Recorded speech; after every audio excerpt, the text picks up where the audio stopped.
Piers Morgan started his journalism career in 1988 and is arguably one of the most well-known figures in British news, with the outspoken host getting into fiery feuds with several high-profile people.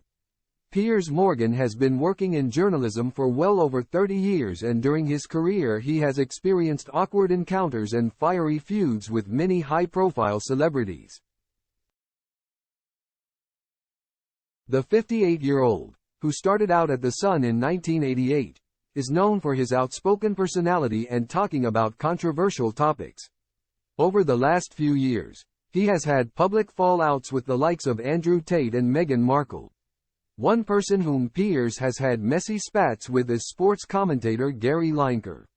Over the last few years, the two have been embroiled in a Twitter feud which has now developed into somewhat of a friendship.